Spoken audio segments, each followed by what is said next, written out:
Welcome back to another episode of Lost in the Farmer's Market Garden Shorts, Winter Edition. Now, today we're going to talk about that majestic family of succulents called the aloes.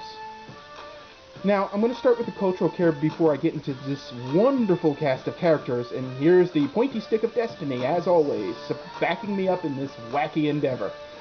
So, first and foremost, what you need to know about aloes.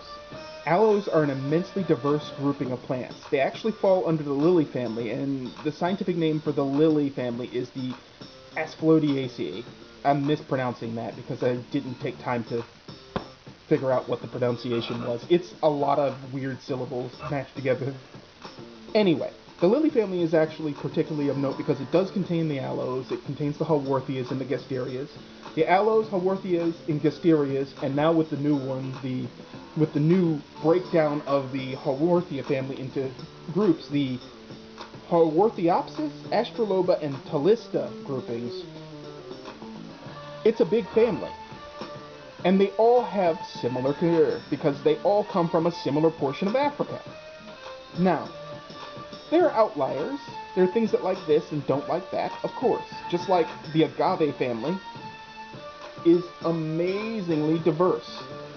But what you need to know about aloes, first and foremost, is that when you pick soil for them, it should be a basic potting mix.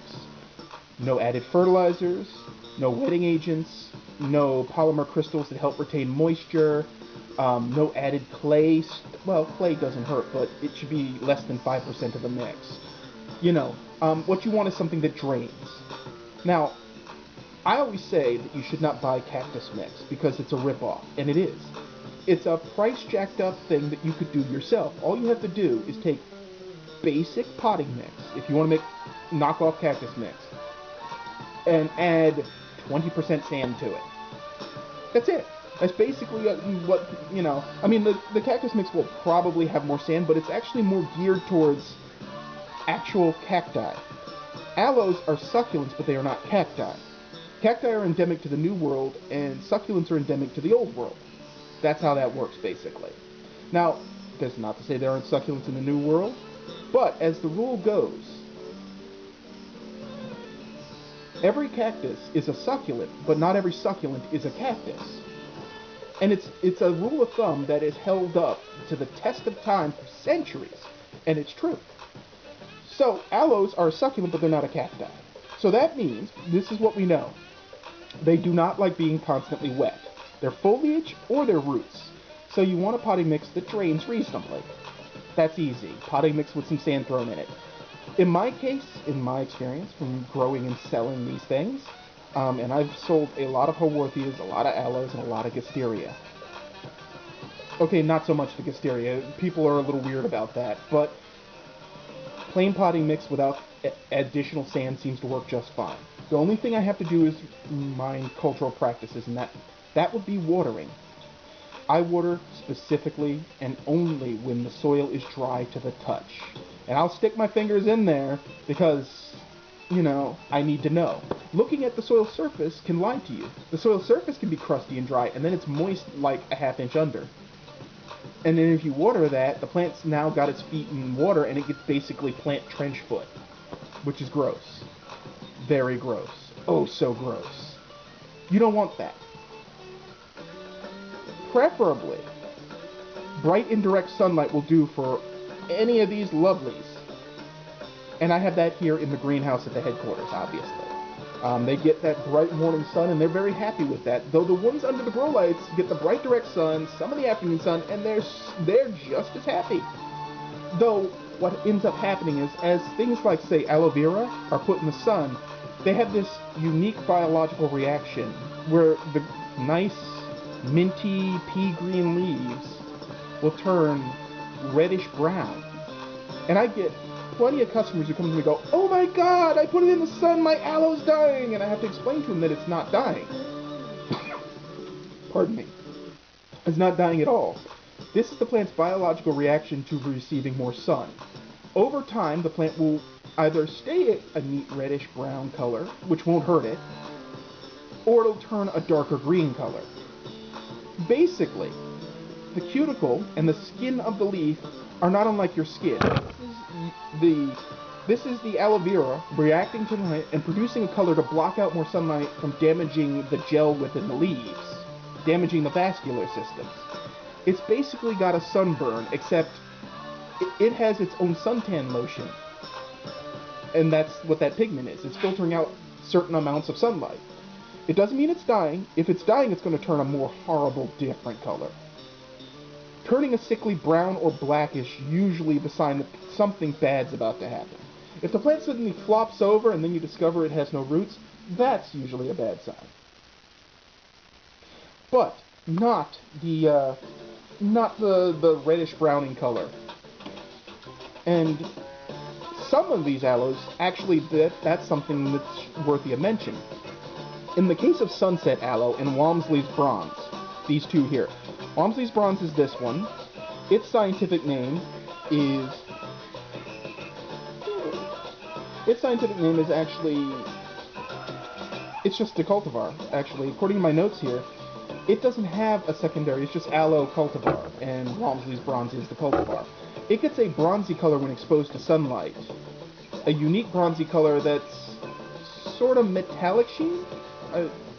I don't know really how to describe that color. You're going to have to see it for yourself and hit some online pictures. But sunset aloe, which the scientific name for this one is Aloe-Haworthia-Gasteria, which I think is a really pretty name. I think it's probably named for someone. Gets this neat orangey red color with yellow tips and margins when it's exposed to sunlight. It's called sunset aloe because it looks like the living sunset, which is like poetry in motion. Anyway, now, there are other aloes that represent in other ways. For instance, over here in the back, this lovely mamma jamma here is called Aloe deltoideodonta sparkler, or checkerboard aloe. Now I'm going to get nice and close for you folks because I saw the market is available, but you need to see what a mature one looks like. Look at that. See these little markers here? They're square, give or take, and that led to the name checkerboard aloe because when exposed to sunlight, this one, the leaves darken, and it almost looks like a checkerboard or a chessboard. It's really cool. Now, there are some aloes, like this one in the back, which is called Aloe X Grassy Lassie. We don't know what the hybrid is. I have no idea what the actual cross is, but it's called Grassy Lassie. In theory, this is the most hardy aloe possible for 8A. It theoretically survives in the ground here. I have never pushed my luck and tested it. However, it looks exactly the same regardless of if it's in the sun or not. So some aloes don't do that. But that's for the care and growing of aloes, knowing that they might change color when you put them out for the summer. Basic cultural conditions are simple. As I said, water when dry, only when dry. If you have it out in the sun, you might have to water more.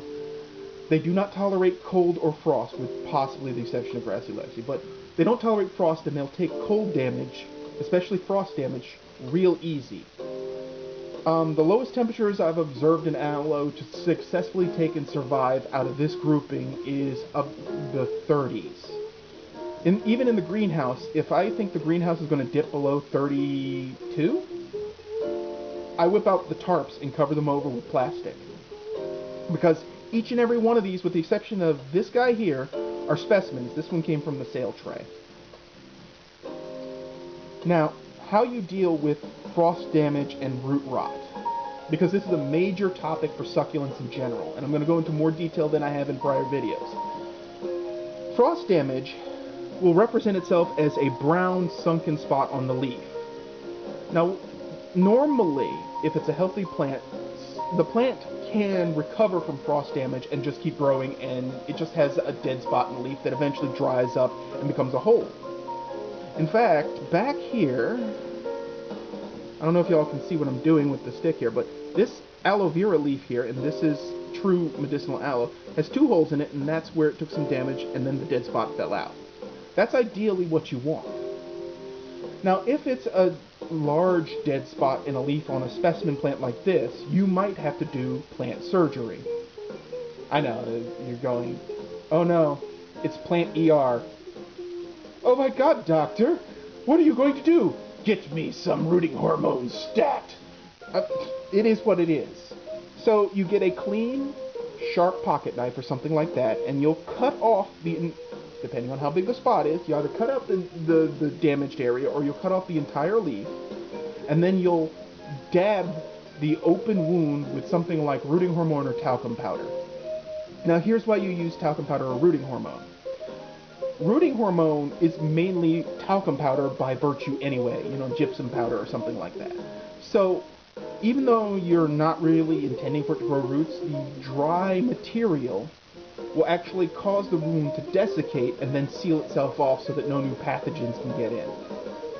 Talcum powder, minus the rooting hormones that are added to it, does the same thing, but I wouldn't recommend, you know, going to the drugstore and getting Johnson & Johnson's. You want to get horticultural talcum powder or something.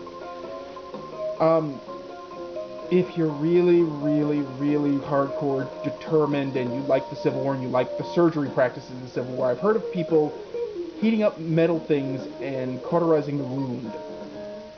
I wouldn't go that far myself. I'm just saying. I've heard of it.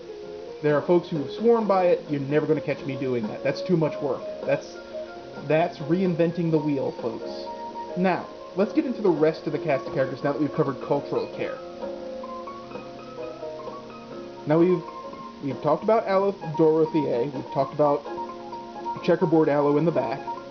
What we have here in the middle back here, this lovely silvery mass, this is Aloe Quicksilver X Rare Flare, Silver Ridge Aloe. It is a cross between two aloes, henceforth the weird name. I actually have seen pictures of both. But this is kind of cool that it's silvery. It doesn't produce, it has little narrow leaves and it has gel, but not as much as Aloe Vera over here. And it's more of a attractive specimen. As you can see, it's mature enough. I'm going to angle up a little bit. Yeah. As you can see, it is mature enough to have flowered, which is a good thing. Over here is Grassy Lassie, which is theoretically hardy in the ground to zone 8A. Again, I've never tested that. Over here we have Aloe-Gasteria Midnight Aloe, or Midnight. It might be a cross between Gasteria and Aloe because of the gastrolea, or not. As far as I can tell, aloe is in the front of the name, and it's not called a gaster aloe, which is the specific term we use when we're referring to Aloe-Gasteria crosses.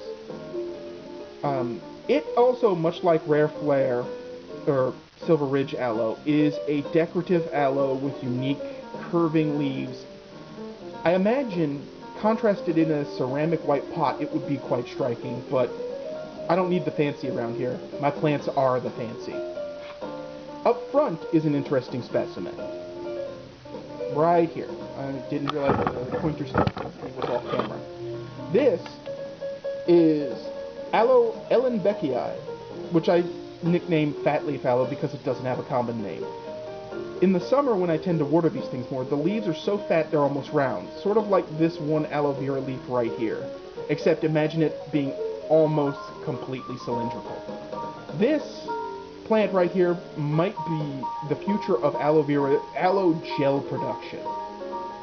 Possibly. If not, it's just cool looking. I mean, they're not very common, they're actually kind of rare. This assorted hot mess in the middle is Aloe descoingsii. I'm mispronouncing that. That's someone's name, I'm sure. But it's commonly known as miniature aloe. This one was given to me back in my days at Cape Fear Botanical Gardens as a leftover from a children's program where they bought succulents and they were teaching the kids to grow things. And this one and one other specimen, a Haworthia, were given to me, and they're still kicking around almost a decade later. I mean, it's weird that it was originally condensed and kind of a foresty looking thing, and now they're just drooping all over the place. They don't have root rot. They're just, apparently that's their natural habit after reaching something like 5 inches, 6 inches height. Last on the list, we have this specimen. Aloe barbadensis Miller, also known as aloe vera, or medicinal aloe. There is actually no aloe vera in the scientific name. The tagging of medicinal aloe is a little screwy too. They'll say it's aloe vera and claim that's a scientific name, and it's not. I don't know why nurseries do this. I hate the fact that nurseries screw up tagging. I mean, like, it only takes a 20-second Google search to figure out exactly what the plants' names are, but it's my industry. I don't understand it. Some of them are just not as hardcore about the tagging as I am. Anyway, I'm going to leave you with one last thought, because we've covered the world of aloes, the cultural care, and other things, and there's only one thing left. In the aloe products industry, there are only 2 aloes that are actually used to produce anything. The first one is aloe vera right here, Aloe barbadensis, and then there's aloe glauca, or blue aloe, also known as cosmetic aloe. Cosmetic aloe is the one that's actually used in the skincare products, despite the picture of aloe barbadensis, which just annoys me. Like, aloe glauca is a pretty aloe. It's got a bluish gray cast to it, and it's really cool. But the industry lies to you a little bit. Now, some of them probably might use aloe vera also. But aloe vera is definitely the one used in the drinks. I can assure you that. Now, if you want to render your own aloe vera at home, what I recommend you do is very simple. You want to get only the gel. Only the gel out of the leaf. You don't want any of the greenery, skin, or the rind of the skin. You don't want that part. So you gently scoop the aloe vera gel out. You can grow aloe vera to the size of those big leaves you see at the store, but that takes years. You're going to have to deal with something like this. I would make sure to verify that you have a true and pure, not crossbred aloe vera, because some of the aloes may have side effects. I mean, they're not going to kill you, but how can I put this politely? You might want to install handlebar grips on your toilet, or maybe shoulder straps. I'm not sure. Yeah, I'm talking about the trots, folks. Yeah, it's not fun. But also, as with allergy and stuff, you always want to test a little bit first, see if there's a reaction, and then increase amounts until you're sure that you're absolutely safe. As a last thought for aloes, and this is something I do get a question on all the time, plastic or clay? I go for clay whenever possible, but as you can see with this collection, and some of them are sale items, so of course they're in plastic, I prefer clay, or the semblance of clay in the case of the checkerboard aloe in the back there, mostly because it looks good. There's also that business of clay being better at thermal retaining heat and blah blah blah, and moisture and blah blah blah. I don't worry about that. I worry about the looks. And so ideally my prize specimens will all be in clay eventually. But clay is kind of expensive, so it's a slow conversion process, and I do it based on when they need to be repotted, which is every 2 to 3 years or so. Now, there's just one final detail that I have to cover about aloes before I put this video to rest, and it's already been a long video. Aloe veras are one of the few plants in the world that will reward you by being pot-bound. See this one right up here? This Lee's bronze? It's clustering like this because it's pot-bound. In fact, if you look around, even in the ellenbeckii, it's clustering because it's pot-bound, and the midnight's clustering because it's pot-bound, and this is pot-bound. The dorotheae is not pot-bound. It was actually repotted very recently, and all its pups were removed, but it was pot-bound. The silver flare is pot-bound. Pot-bound isn't always a bad thing. Some plants respond to it by producing babies or flowers. You're not necessarily stressing the plant, but you're invoking a biological response. This is actually the easiest way we get clones of the plants, because when you separate out one of these pups, or offsets, you're basically cloning the mother plant. They're genetically identical. That's right, folks. Dolly the sheep ain't got nothing on us in the plant business. We've been cloning for years. Decades. Centuries. What? And that's it. That's all I got for you, folks. So I hope you like this look into the wonderful world of aloes and the various shapes and forms and flavors and all that stuff. If you like this episode, please hit that subscribe button, or if you haven't already, or leave a comment and tell me what you think I missed, or any comments, thoughts, whatever. Hit up the blog. I'll be doing a photo dissection of another sunset aloe that got the rot, and I'll show you the visual process of dealing with that. And that's all I got for you. So as always, folks, keep them growing, and thanks for watching. Have a wonderful day.